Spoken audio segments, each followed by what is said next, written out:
Good morning. This is Father Stephen Kelly from St. John's Church in Detroit. We're continuing our series of daily morning meditations, where we generally look at one or another of the lessons that are assigned for morning or evening prayer, what is known as the daily office lectionary. And today, let's deviate from that usual thing about the daily office lectionary, because I want to talk today about the Saints' Day. We do that sometimes. And the saint for today that's assigned on the calendar is Charles the Martyr, King Charles the Martyr. And you're thinking to yourself, I don't remember seeing him on the Episcopal Church calendar. Well, that unfortunately is a great oversight by the Episcopal Church. He is on the calendar, however, in the Church of England because he was their king.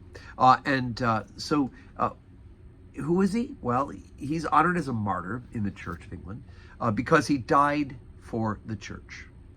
He was offered to save his life if he would abandon the episcopacy, but he refused. For this, he would have taken the Church of England away from being a part of the one holy Catholic and Apostolic Church and change her into just another Protestant sect. This is from the website, by the way, of the Society of King Charles the Martyr. So we venerate him for his sacrifice, and we see in it an inspiration for us even today. St. Charles is a martyr for the doctrine of the episcopacy, right, bishops, and apostolic succession.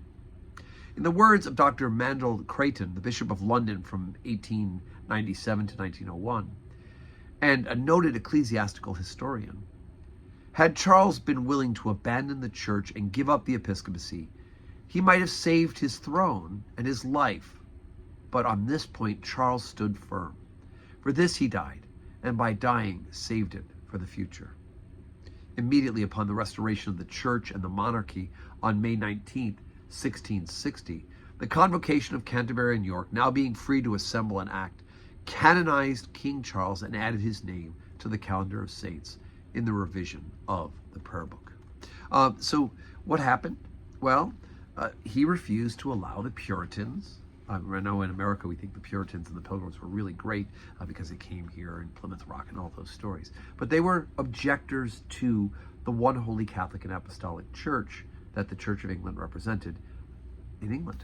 And so Charles, of course, believed in the divine right of kings, and he believed that the church was the Catholic universal faith for the English people. And of course, the Puritans, the Protestants, did not want that. And so ultimately, a political struggle ensued. I've heard people argue against adding Charles to the calendar because he tried to dissolve Parliament, and of course that's anti-democracy. But what Charles really was basically anti-Presbyterian.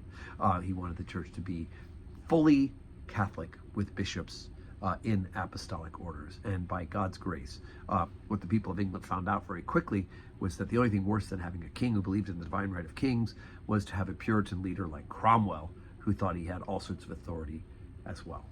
So let me read just a little. That was from the Society of Charles King of Martyrs website, but just out of the breviary, I'll just leave you with this little bit about his death. From the time of his arrest, he spent most of his time in prayer and contemplation. The day of his execution, he gladly made his preparations for death with the aid of one of the chaplains allowed to him, with whom he had first recited the office of the day and then listened to great devotion, the reading of the Passion according to Matthew. Thereafter he received the last sacraments, by which fortified he went bravely and cheerily to his death.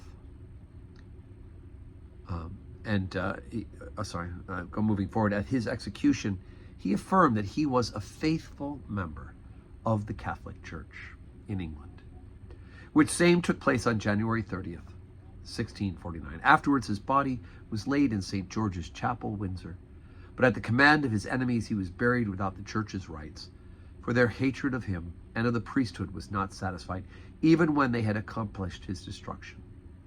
And he's venerated because he gave his life for the things which men of such minds are unable to perceive. Okay, so you hear that again today at Mass, that little section, but it's just important for us to recognize that we do believe that the Anglican Communion, which is based out of the Church of England as our mother church, is in fact a Catholic church, not Roman, and definitely not Protestant, but one holy Catholic and Apostolic Church in sacraments, orders, and in being the church that Jesus established. So anyway, there it is. Today is Tuesday, 12:15 Holy Communion, 4 o'clock evening prayer. Hope you can join us, if not live, right here where you're watching this morning meditation. And may God give you a Tuesday full of blessings.